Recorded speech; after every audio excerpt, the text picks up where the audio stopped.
आफ्नै जीवनभित्र लुकेर बसेको आत्मबल, ऊर्जा, प्रतिभा, सम्पन्नता, प्रेम, शान्ति र आनन्दलाई चिनेर प्रकट गर्न नयाँ यात्रा प्रारम्भ गरौँ। जीवन विज्ञान, जीवन विज्ञान। आज लक्ष्मी पूजा।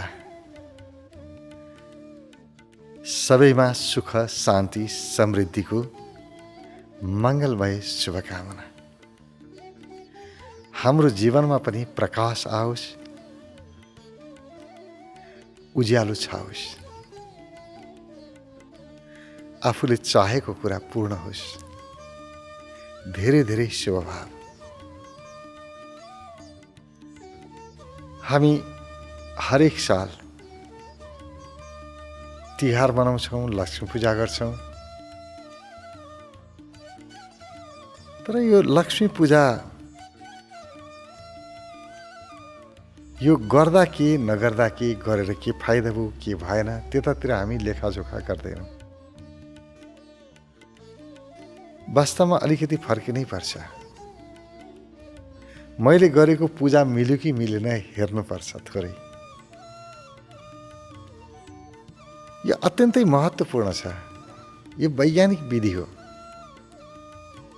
यो संस्कृति धान्नलाई मात्रै होइन, परम्परा धान्नलाई मात्रै बनेको विधि होइन। यो विधिभित्र रहस्य लुकेको छ। हामीले सम्पत्तिलाई लक्ष्मीको रूपमा लिएका छौँ। यसमा सम्पत्तिको पूजा हुन्छ। सम्पत्तिलाई हामीले लक्ष्मी यानि कि भगवानको रूपमा लियौँ।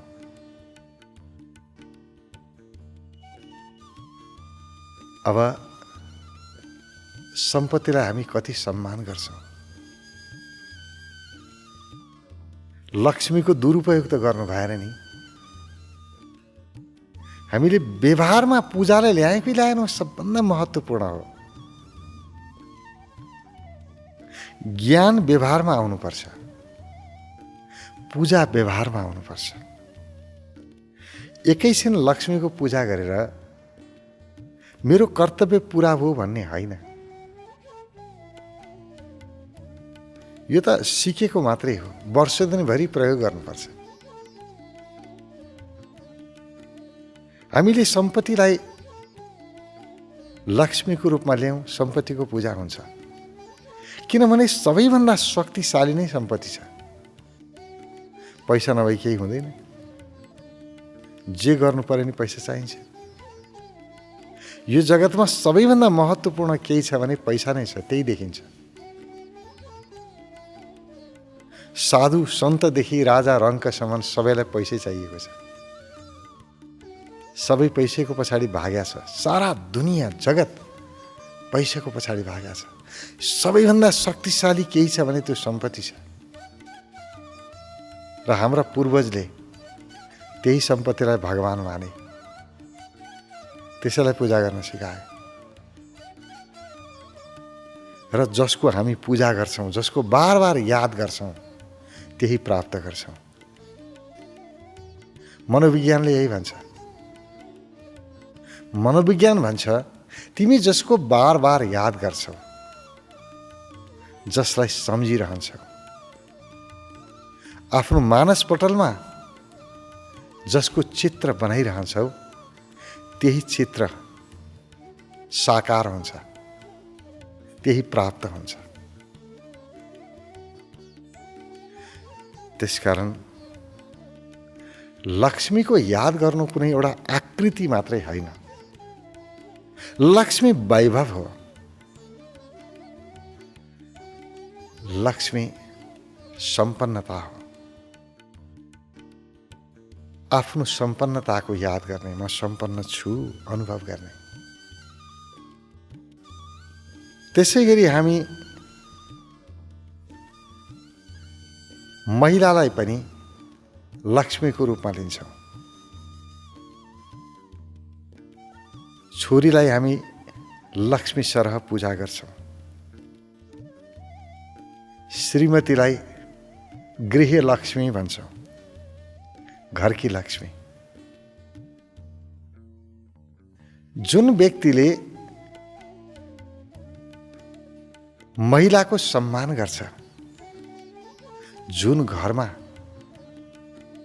आमाको, श्रीमतीको, छोरीको सम्मान गरिन्छ, इज्जत गरिन्छ, जुन घरमा महिलाको सम्मान हुन्छ, महिलालाई साँच्चै नै लक्ष्मी भन्ने मात्रै होइन, त्यो व्यवहारमा उतारिन्छ। जसरी हामी लक्ष्मीको पूजा गर्छौँ, लक्ष्मीलाई आराधना सम्मान गर्छौँ, त्यसै गरी यदि गृहलक्ष्मी हो भनेदेखि गृहलक्ष्मीको दर्जा हामीले दिनु पर्यो कि परेन? लक्ष्मी सरह जसको घरमा महिलाको पूजा हुन्छ अथवा पूजाको अर्थ सम्मान गरिन्छ, त्यो घरमा समृद्धि अवश्यम्भावी छ। समृद्धि त्यही आउँछ। जुन घरमा महिलाको अपमान हुन्छ, गाली गलौज गरिन्छ, तल्लो स्तरमा उत्रिएर व्यवहार गरिन्छ, अपमान गरिन्छ, त्यहाँ समृद्धिको ढोका बन्द हुन्छ। आज धेरै मुलुकहरू समृद्ध छन्। त्यो समृद्धिको पछाडि हेऱ्यौँ भने महिलाप्रति गरिएको व्यवहार महत्त्वपूर्ण देखिन्छ। जहाँ महिलालाई समानताको रूपमा लियो त्यहाँ उन्नति भएको देखिन्छ।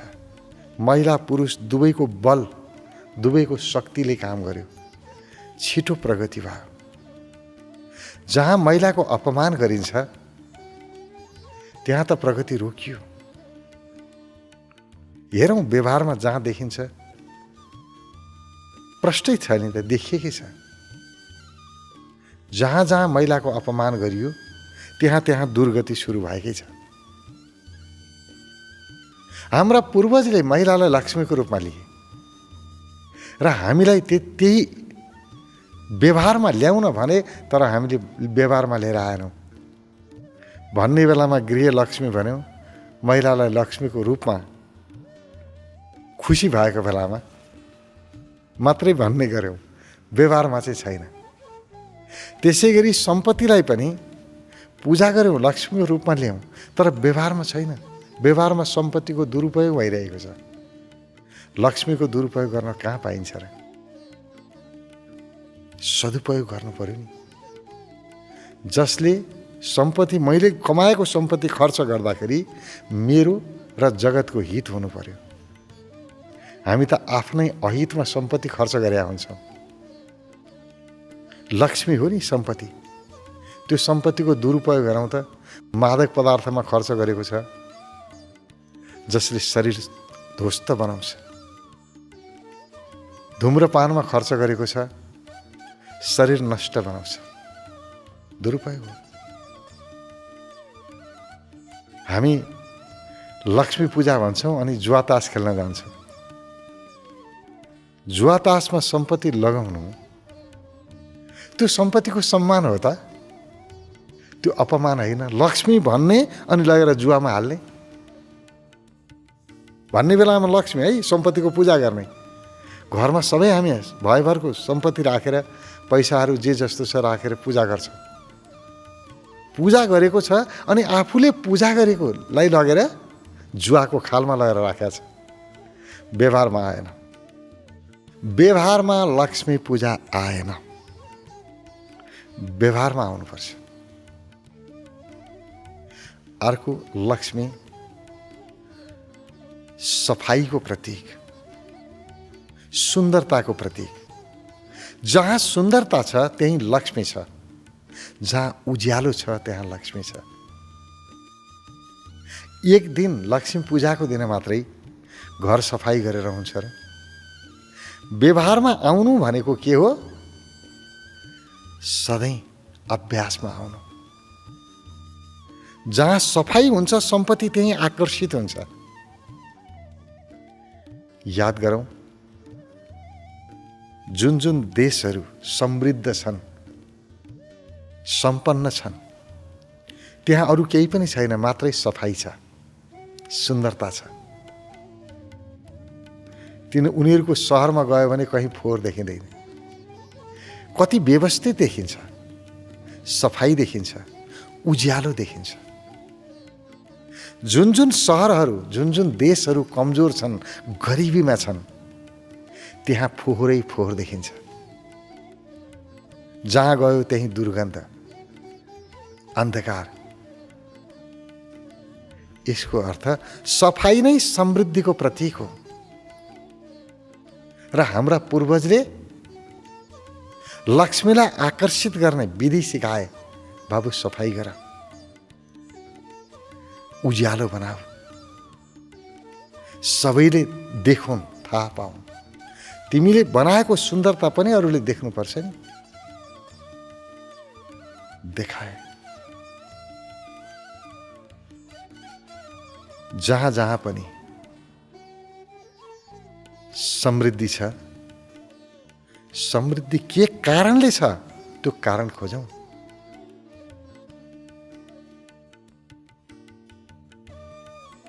यो कारणमा जहाँ देख्नुहुन्छ दुईटा कुरा महत्त्वपूर्ण छन्। एउटा सफाई,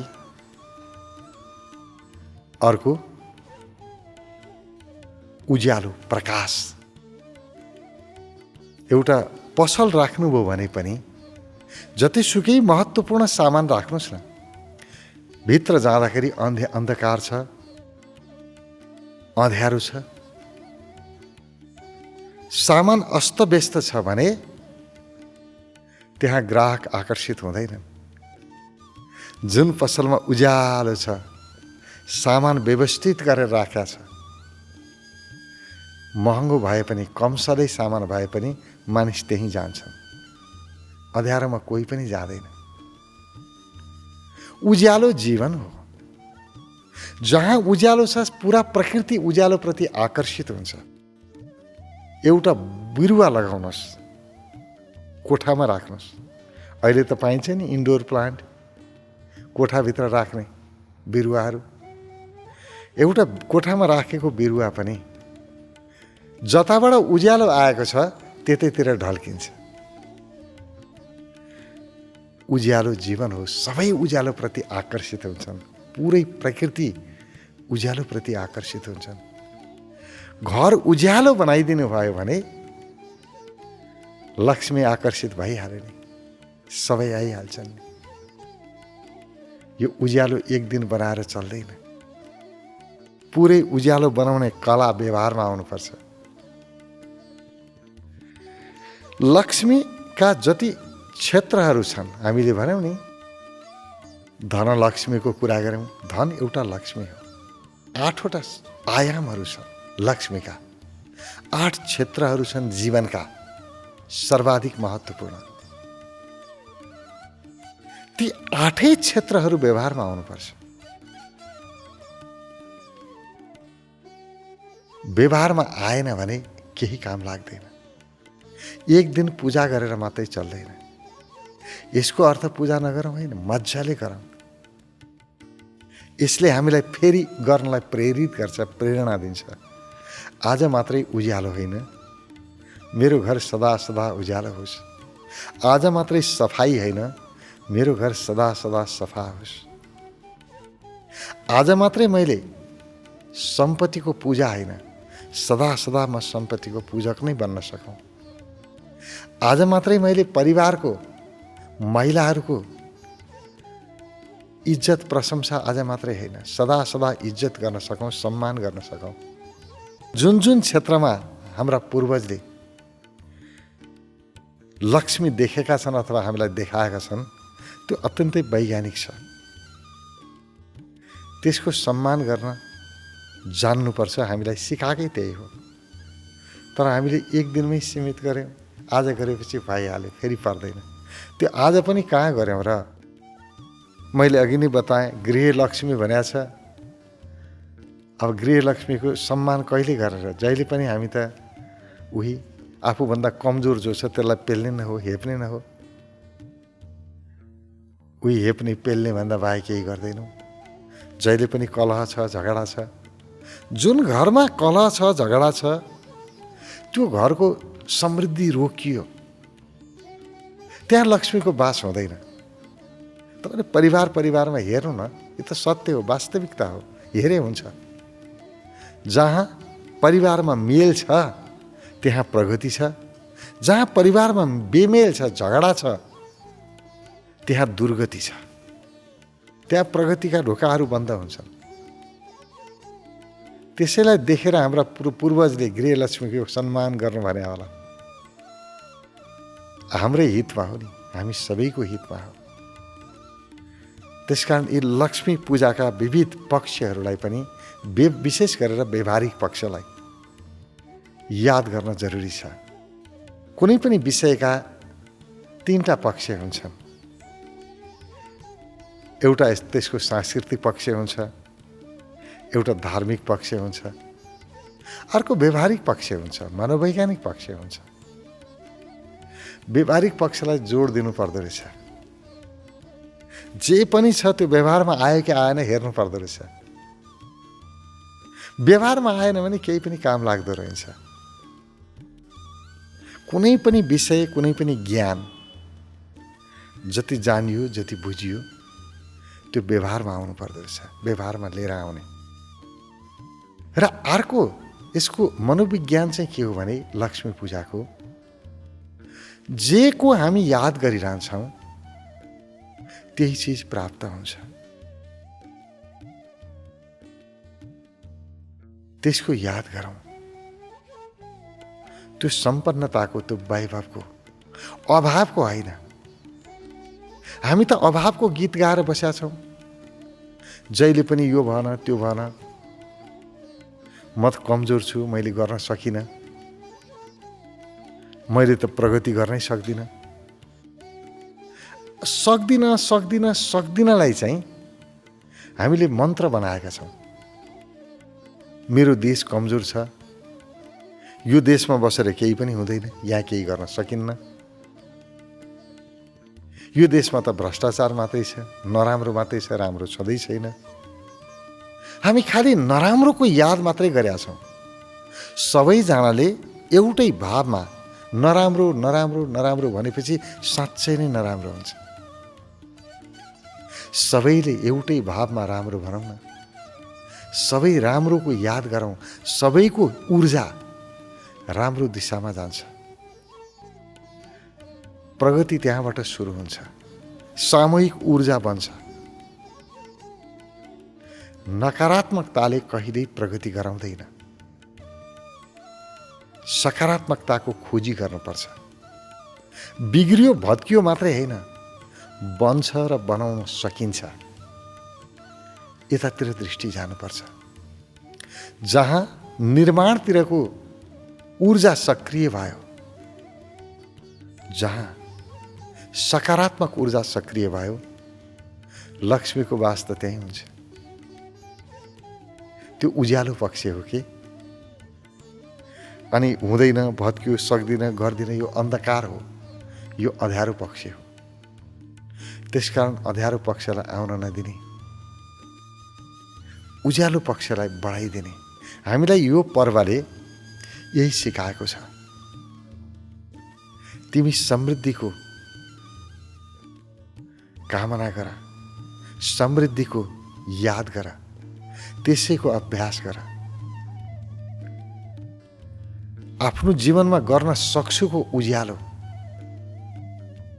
हुन्छको उज्यालो आओस्, हुँदैन सक्दिनको अन्धकारबाट आफूलाई मुक्त गर। यही सिकाउँछ है यी पर्वहरूले। तर एक दिन गरेर हामी आफ्नो ड्युटी पुरा भयो भन्ने ठान्छौँ, त्यस्तो होइन। यो त जीवन बन्नुपर्छ, संस्कार बन्नुपर्छ। होइन भने एउटा मूर्ति राख्यो अथवा तस्बिर राख्यो, पूजा गर्यो, ठिक छ। पूजा गर्दाखेरि पनि भाव सकारात्मक होला। एकैछिनको लागि त खुसी आउँछ नि त, एकछिनको लागि मन उज्यालो हुन्छ, प्रसन्न हुन्छ, राम्रो होला। तर त्यतिले मात्रै पुग्दैन। जीवनभरि रमाइलो होस्। कमसे कम पनि अर्को वर्ष, 1 वर्षको योजना बनोस्, 1 वर्ष चाहिँ म मेरो जीवनमा अन्धकार आउन दिन्न, म प्रगतिमुखी हुन्छु, त्यतातिर जान सक्यो भने हाम्रो ध्यान सबैलाई सम्मान गर्ने आदर गर्ने दिशामा जान सक्यो भने पारिवारिक मेललाई हामीले पारिवारिक सम्मान सद्भावनालाई जीवनको शैली बनाउन सक्यौँ भने साँच्चै नै हाम्रो जीवनमा उज्यालो आउँछ, हाम्रो जीवनमा समृद्धि आउँछ र सुख शान्ति समृद्धिको हाम्रो इच्छा पूर्ण हुन्छ। जीवन विज्ञान जीवन